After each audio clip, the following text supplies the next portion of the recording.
Everyone, ఈరోజు మనం బెండకాయ పులుసు ఎలా చేసుకుందామో చూద్దామండి. ముందుగా ఒక 1/4 కిలో బెండకాయలు, ఒక చిన్న ఉల్లిగడ్డ, 3 పచ్చిమిరపకాయలు, కొంచెం కరివేపాకు అనేది తీసుకున్నాం. కూరగాయలు కోసుకునే ముందే మనం కొంచెం చింతపండు, ఒక పెద్ద నిమ్మకాయ సైజ్ అంత చింతపండు అనేది నానబెట్టుకొని పెట్టుకోవాలండి. ఇప్పుడు బాండీ పెట్టుకొని బాండీ వేడి అయిన తర్వాత 2 గంటల నూనె,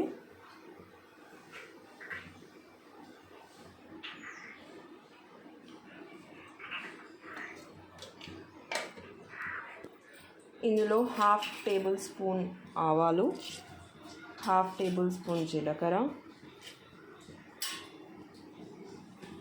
ఇందులో కట్ చేసి పెట్టుకున్న పచ్చిమిరపకాయలు, ఉల్లిగడ్డ. ఇవి లైట్ గోల్డెన్ బ్రౌన్ వచ్చిన తర్వాత ఇందులో పసుపు, 1 టీ స్పూన్ అంత పసుపు,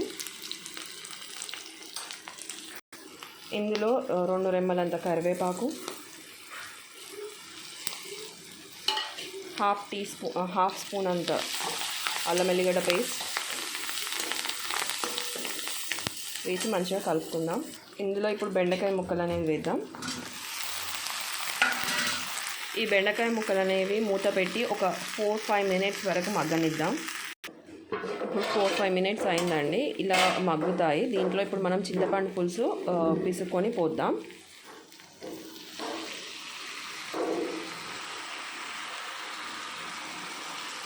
ఇలా చింతపండు పులుసు పోసుకున్న తర్వాత మనం ఒక 1 టేబుల్ స్పూన్, 1/2 టేబుల్ స్పూన్ అంత కారం,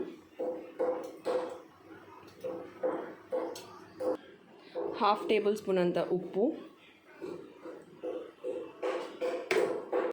ఇప్పుడు కలుపుకుందామండి.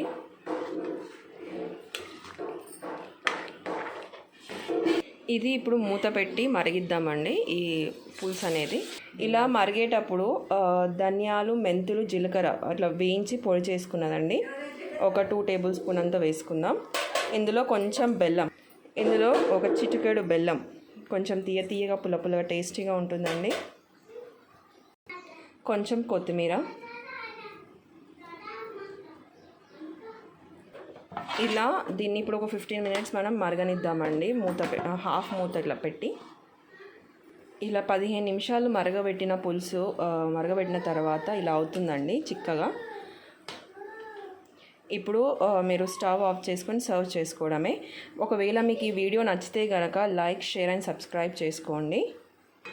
Thank you for watching.